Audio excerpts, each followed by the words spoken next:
"Joshua, it's not what you think," was roughly what my wife Beverly managed to utter before I seized her paramour and forcibly escorted him outside to my Hummer. It marked a day of unexpected revelations that significantly altered the course of my life. Today, I'm prepared to recount this tale. I go by Joshua, and I've been married to Beverly for a solid 18 years. Together, we've raised our 18-year-old daughter, Ruby, ensuring she lacked for nothing.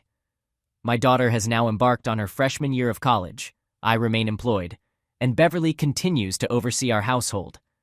Our story began when we were both 20, and just 2 months into our relationship, we received the unexpected news of Beverly's pregnancy. My reaction was surprisingly optimistic, although I was uncertain about the challenges ahead. Swiftly, I proposed to Beverly, and we exchanged vows. Times were undeniably tough. Neither of us possessed a formal education, and Beverly took on the role of managing our home. With Ruby's arrival, our financial situation took a further hit as I lost my job, leaving us without a source of income. To make ends meet, we had to resort to taking out a loan during this trying period. Our living conditions were cramped, to say the least, occupying a meager 15 square meter space within my parents' home, and we were uncertain about our future. By the time Ruby turned 4, my employment prospects improved, providing us with a more stable income. This positive turn enabled us to move out of my parents' place and secure a small yet comfortable home on the city's outskirts. In my pursuit of ensuring a better upbringing for Ruby, I sought additional employment, working long hours during the day at my primary job and dedicating my evenings to a secondary occupation. It proved to be a demanding period, and I'm relieved that we managed to overcome those challenges. I worked diligently during the day at my primary job, and in the evenings, I dedicated myself to my secondary employment. This phase was undeniably testing, but we eventually triumphed over it. We successfully cleared all our debts, acquired our house, and 2 years ago, I fulfilled my dream of purchasing a Hummer, a goal we had been diligently saving for. Moreover, we set aside funds for Ruby's college education. I made strides in my career, a feat I once considered unattainable without formal education. However, through hard work and displaying initiative, I garnered the support and encouragement of my superiors, eventually ascending to a high-ranking position. My current income adequately sustains our family. While we didn't lead an extravagant lifestyle, we secured everything essential, with the most crucial aspect being my daughter Ruby's well-being. I had always believed I was raising my daughter correctly. However, my stress levels escalated when she introduced her first boyfriend, Andrew, into our home. He attended the same college as Ruby, but from the moment he set foot in my house, I harbored an unexplainable dislike for him.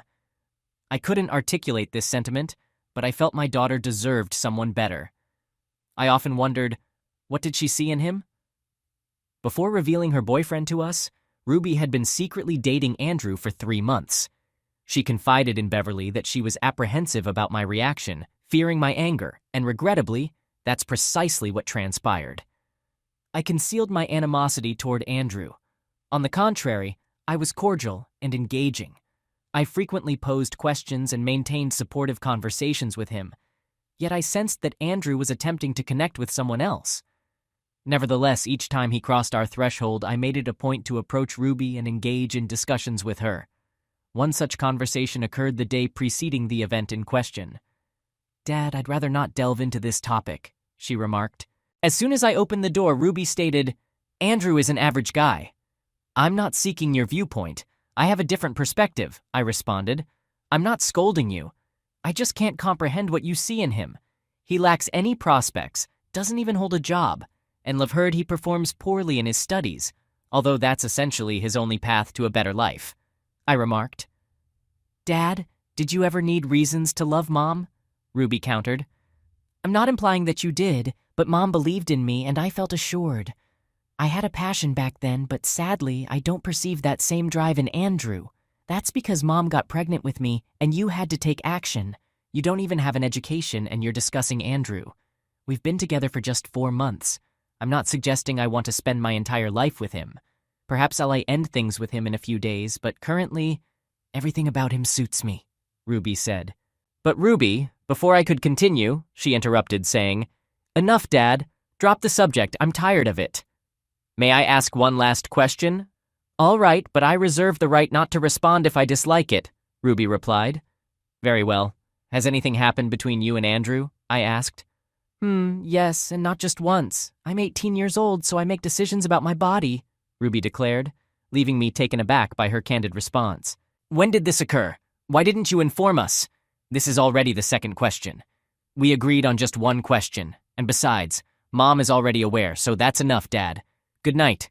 I need to prepare for exams, Ruby asserted, and I wished her a good night, departing feeling highly dissatisfied. Determined to uncover the truth, I proceeded directly to Beverly. Upon entering our bedroom, I found Beverly reclining on the bed, engrossed in a book. I shared the news without revealing my intentions. Honey, do you know what I just found out? What's wrong, dear? She asked playfully. I mentioned that our daughter had an intimate relationship with a guy named James, or Andrew, if I recall correctly. My wife replied, Yes, I know. Ruby told me, but she strongly asked you not to mention it. However, she confessed everything herself. In that moment, I forgot what I had initially wanted to say. Beverly's reaction irritated me. I couldn't fathom why she was defending Andrew. We ended up arguing and went to sleep in silence, turning away from each other. I couldn't understand why my wife disagreed with me and saw Andrew as a good person. Her defense of him intensified when Andrew began frequently staying overnight at our place. Unfortunately, Ruby started inviting him not just for the evening or the day, but for overnight stays, sharing Ruby's room with him. I assumed Beverly was defending Andrew and allowing him to stay overnight because she felt sorry for him. Andrew had grown up in a foster family, and the living conditions there were less than favorable. While I sympathized with Andrew for his difficult life and the loss of his parents at a young age, I still held reservations about him. One evening, I arrived home late, around 11 p.m., and saw Andrew's sneakers on the doorstep when he shouldn't have been there at that hour. I had clearly set a rule that there should be no strangers in the house when I returned from work, usually by 8 p.m. As it was past that time, Andrew should have either left or been in the process of leaving. To my surprise, Beverly had allowed Andrew to stay without seeking my permission. Following that incident, we seemed to argue almost daily, primarily due to Andrew's presence. After unsuccessful conversations with my daughter and Beverly, I struggled to sleep. It felt as if my family was turning away from me, prioritizing a stranger in our home over my concerns and wishes. Whenever I returned home, there was always something to eat. However, on the days when Andrew stayed overnight, I'd arrive home to find leftovers because Andrew had a hearty appetite and often consumed my food. These little incidents were beginning to grate on my nerves. It had been a month since I discovered my daughter was dating Andrew, and he had already become a permanent resident in my house, partaking in my meals and pursuing a relationship with my daughter. The day following the argument with Beverly and Ruby, I went to work feeling down. Ruby was preparing for an exam and Beverly was managing household affairs. As I drove to work, I couldn't help but ponder.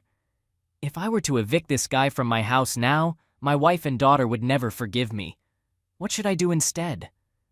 I never found an answer to my question, but I started my workday with vigor. I completed all my morning tasks and readied myself for a meeting where I needed to present a new project.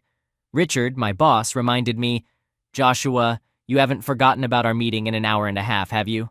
Is everything prepared? I reassured him, No, sir, I'm fully prepared. But suddenly, a realization struck me. I had left all the necessary documents at home. How could I have forgotten them? In a panic, I rushed to my assistant, informing her that I needed to leave for approximately 30 minutes and asked her to cover for me. She agreed, saying, Certainly, Mr. Joshua, I'll handle it. I sprinted to my car and sped toward home. While en route, I attempted to reach Beverly, hoping she could retrieve the documents from the living room and bring them to me quickly. Regrettably, she didn't answer her phone. I decided to call Ruby next, assuming she might already be at home. Dad, are you out of your mind? I'm still waiting for my turn, and you're calling and distracting me. I told you I would call as soon as I finished the exam, she scolded before hanging up. Aware that time was slipping away, I drove at a pace exceeding the speed limit. I couldn't afford to mess up this meeting because its approval meant an immediate bonus, a salary increase, and the possibility of advancing in my position. As I arrived home, I glanced at the clock, which displayed 1:15 p.m.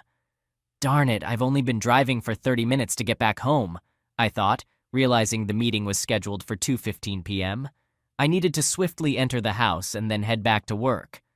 The front door was unexpectedly locked, which surprised me since it's typically open during the day, and I never carried keys to avoid misplacing them. I opted to check the back entrance, but it was also securely shut. Frustrated, I approached the kitchen window and heard loud music emanating from the second floor, indicating that Beverly was cleaning while enjoying some music. I contemplated entering through the window, but it presented a challenge as it was partially ajar. To gain access, I had to stretch across to reach the handle. Fortunately, my reach didn't fail me, and I successfully managed to shift it, allowing me to climb inside. Upon entering, the first thing that struck me was the disarray. The house remained in the same state as it had been in the morning when I left for work. As loud music continued playing upstairs, I decided to head in that direction. However, I suddenly noticed Beverly's phone resting on the nightstand. It displayed 3 missed calls from me, and beneath them, I noticed messages from Andrew. Unfortunately, I couldn't read them as the phone was locked, leaving me with an unsettling feeling. Thoughts swirled in my mind about why this guy had my wife's contacts and whether this was becoming a normal occurrence. I pondered as I made my way to the second floor. The loud music made it challenging to discern anything initially, but as I ascended, I began to hear unmistakable sounds. Upon reaching the second-floor corridor, I distinctly heard moans. The door to our bedroom was partially ajar, and the music mixed with moans and rhythmic sounds. I approached the door cautiously, and the first thing I spotted was Beverly's lace pants, the ones she typically wore on our anniversary. I moved closer, and the scene inside the room became clearer. I peered cautiously into the room, trying to comprehend the situation. There, I saw my wife and a young man in a compromising position. From behind, I couldn't immediately identify him as Andrew. They remained oblivious to my presence, engrossed in their activities. The emotions I experienced at that moment were beyond words. Swiftly, I took out my phone and recorded a 30-second video just as a precaution. Subsequently, I silently approached from behind. When I was as close as possible, I grabbed the guy by the leg and forcefully flung him off the bed. As he tumbled to the floor, I finally recognized him as Andrew. He remained there for a few moments, struggling to grasp what had just occurred. Swiftly, I retrieved my phone and captured a photograph of his bewildered face. Simultaneously, Beverly had spotted me. I seized Andrew by his leg and began pulling him across the floor. In that moment, Beverly let out a frantic cry, "Joshua, it's not what you think!" As I continued to drag the young man downstairs, the music abruptly ceased. Beverly rushed out of the room, pleading, "Andrew is not at fault. Andrew is not guilty. It's all on me. Leave him be." Yet I paid no heed to her pleas, and Andrew, defenseless, had no choice against someone weighing 110 kilograms. I forcefully opened the front door, while Beverly, clad in a robe, attempted to stop me as I dragged Andrew along the ground. However, I simply maneuvered around her and headed for the car. When she tried to block my path to the vehicle, I warned her, "Leave, or he'll truly get hurt right here."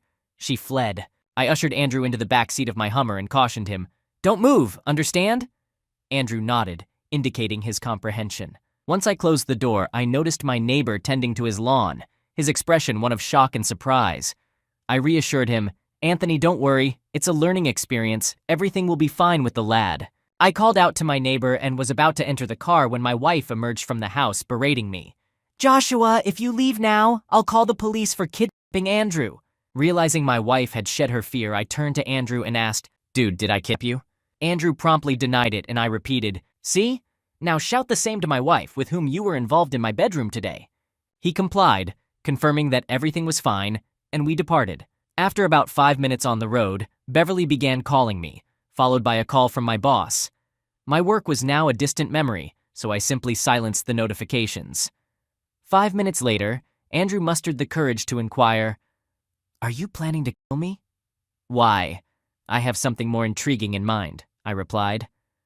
After 40 minutes, we arrived at the college's main entrance where my daughter Ruby was taking exams and would soon finish.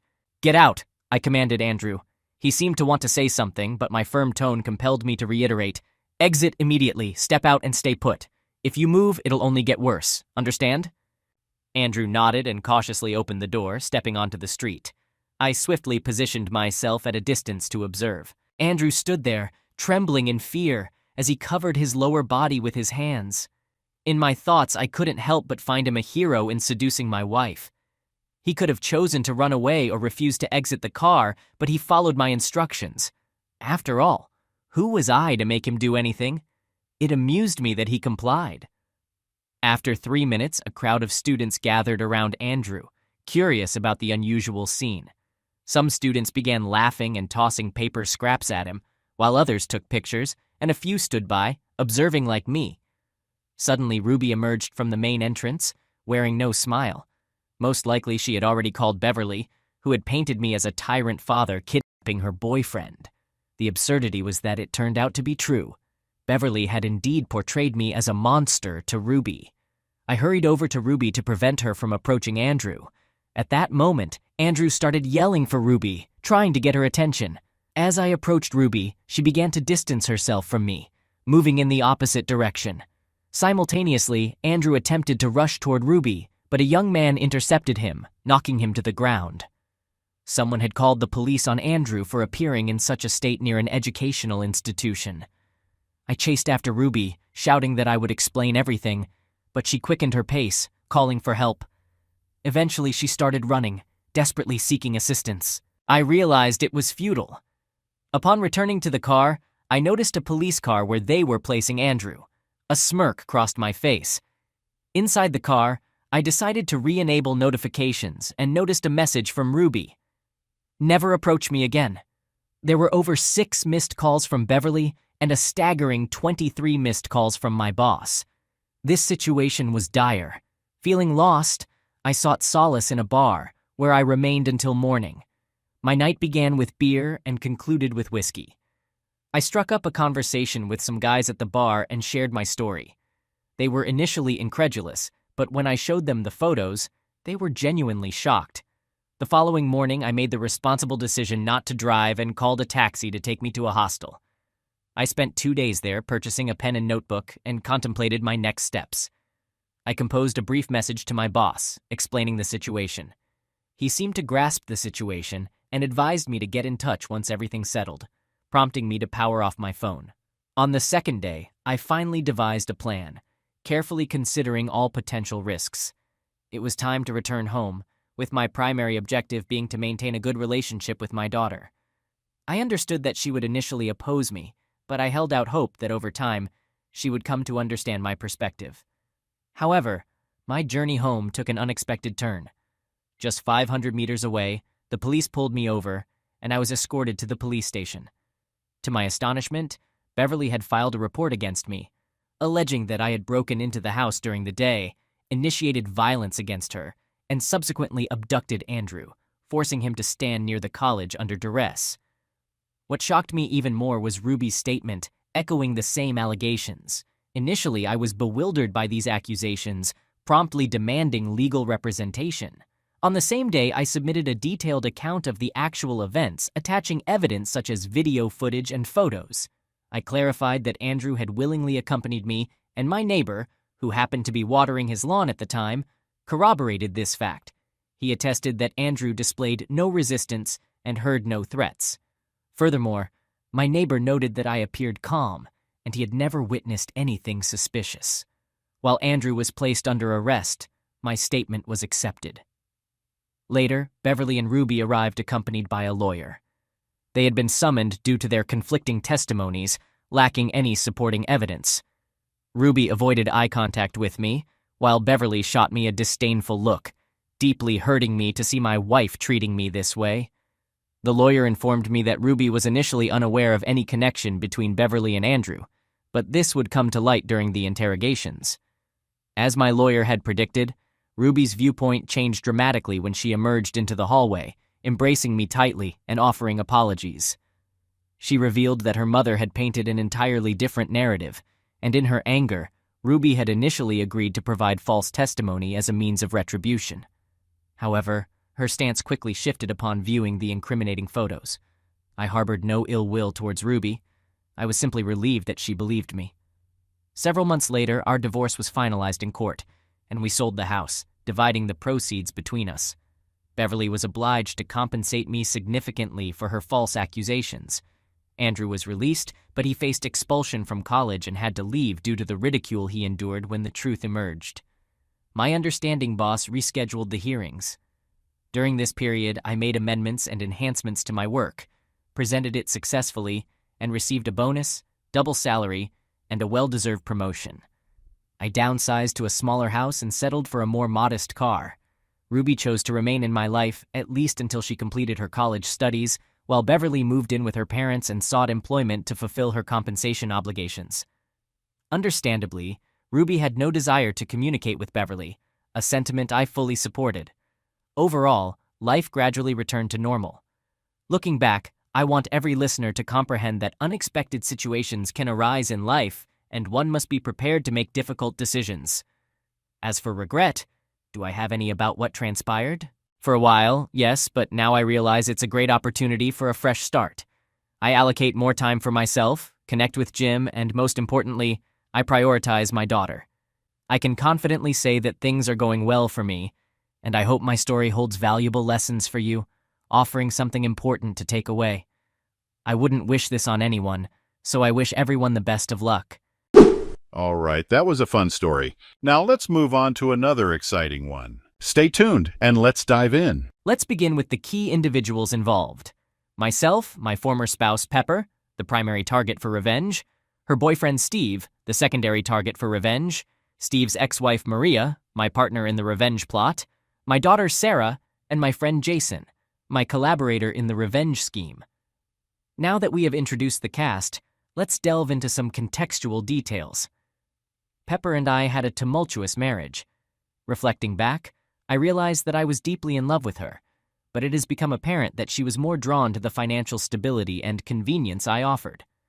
Prior to our marriage, she already had a son named Bob, who had a long-standing obsession with pills.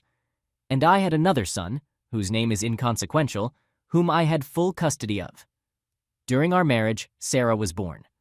I made sincere efforts to salvage our relationship, but eventually, the strain became insurmountable. We made the decision to separate, and due to the nature of my job, which required occasional travel, as well as my custody of my son, I relocated to my hometown in a different state. This move allowed my parents to assist me, and I retained an apartment in the town where Pepper and Sarah resided to maintain a strong connection with my daughter. During this period, I sought the assistance of my best friend Jason, who happens to be a lawyer with his own firm. I requested him to draft a child support agreement between Pepper and me.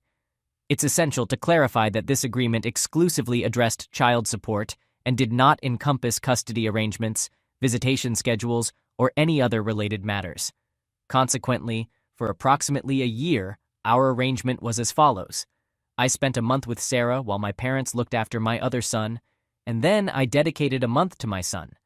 Approximately 1 year later, I found it financially challenging to sustain 2 households, and Pepper expressed her desire to relocate to her hometown, which was in a different state, but closer to my location.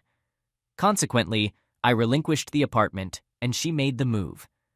We continued in this revised arrangement for a couple more years. Pepper and I maintained an amicable relationship, even making attempts to reconcile our romance on several occasions, although these efforts proved futile. Despite my enduring affection for her, we couldn't reach a consensus on critical matters such as our choice of residence. I compelled myself to move forward, prompting me to embark on new dating experiences. In contrast, she had started dating almost immediately after my departure. Though my love for her persisted, our relationship gradually evolved into more of a friendship rather than that of husband and wife. Eventually, she crossed paths with Steve. I wasn't privy to much information about him except for his profession as a certified ethical hacker, which becomes significant later on. While they were in the dating phase, she would keep me informed about their outings, even texting me on the day they became particularly close. It pained me deeply, and in retrospect, I suspect this was what she intended. Nevertheless, I endeavored to fulfill the role of a supportive friend and a trustworthy confidant. Unexpectedly, Pepper informed me that she and Steve had ended their relationship after 6 months of dating. Suddenly, she realized that she was deeply in love with me. Since it was the start of summer, she packed her bags and traveled to my state. The plan was for them to spend the summer with me and assess whether they liked it here or not. I must say, We had an incredible summer together. All the children got along harmoniously, with even Bob finding enjoyment here. Consequently, Pepper officially announced that we were back together and they were moving in with me.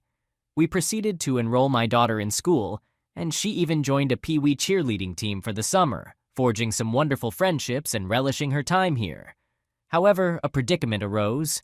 Pepper still retained an apartment filled with her furniture and possessions.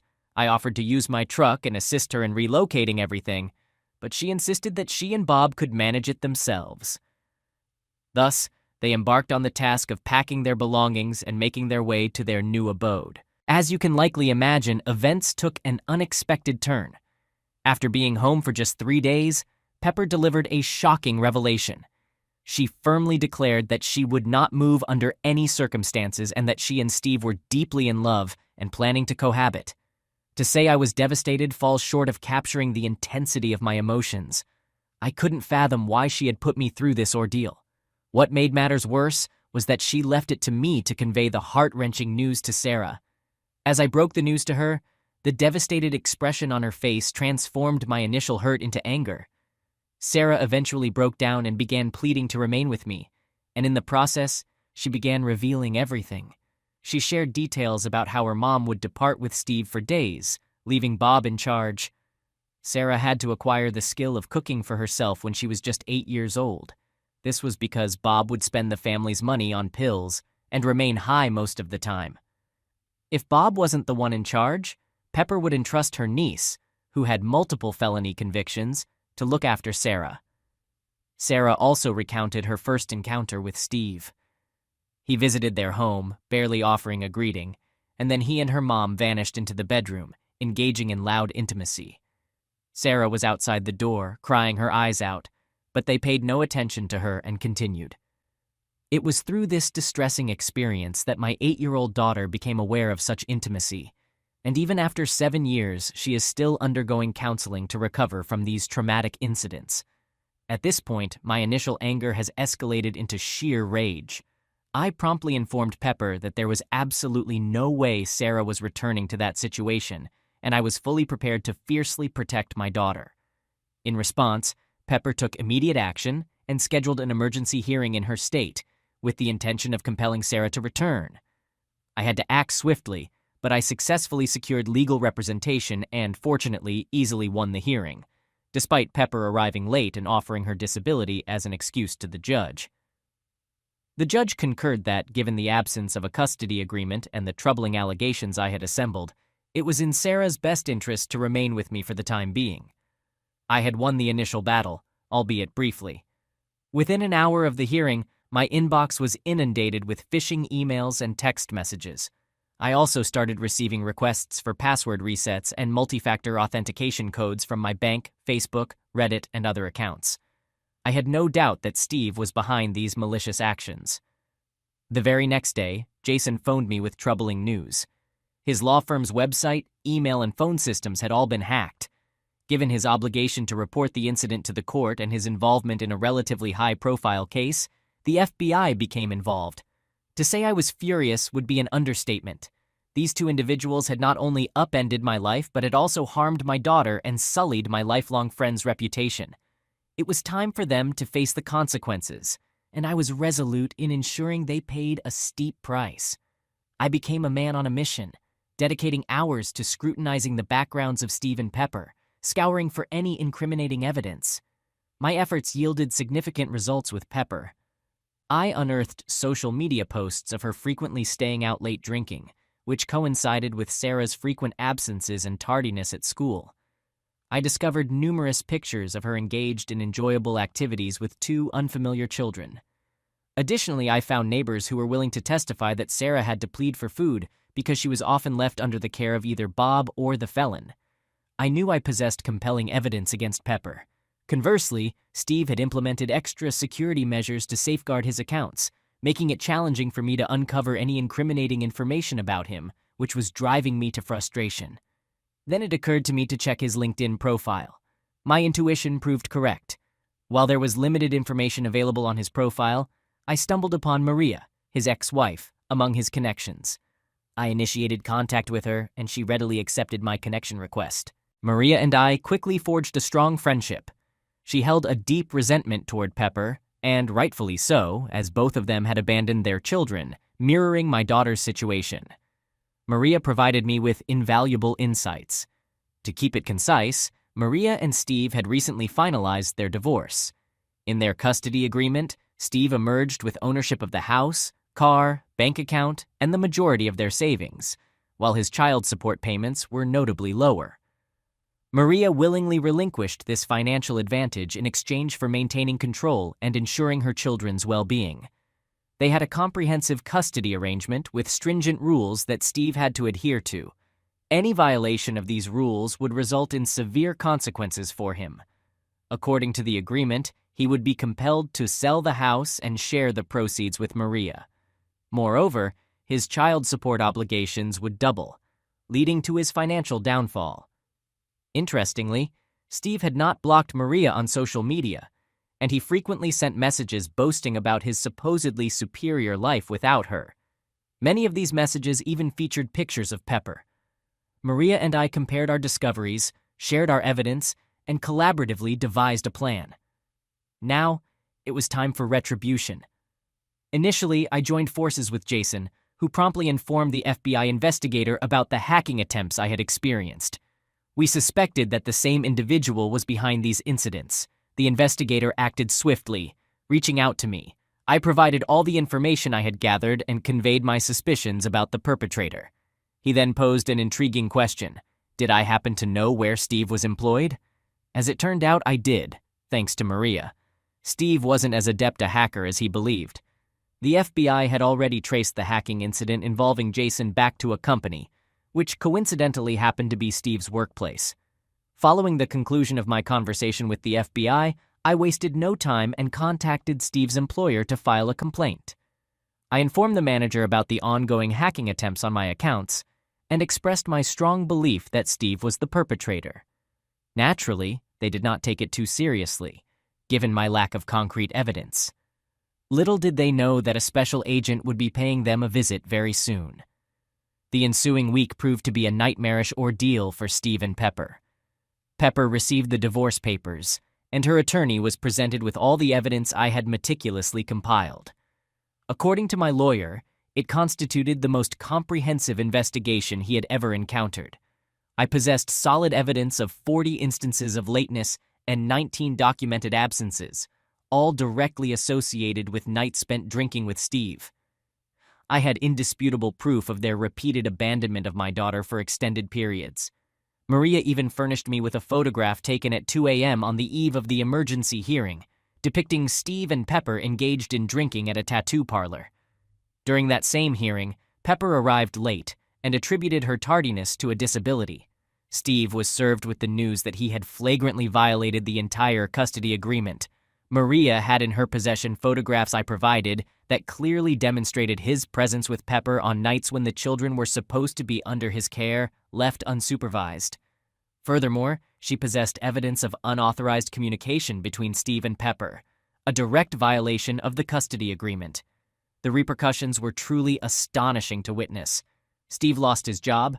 My complaint, coupled with an earlier hacking incident and the FBI's involvement, left his employers with no alternative but to terminate his employment. Although he managed to evade legal consequences since the FBI couldn't directly link him to the hacking, the reason for his dismissal became widely known, rendering him incapable of securing another IT position.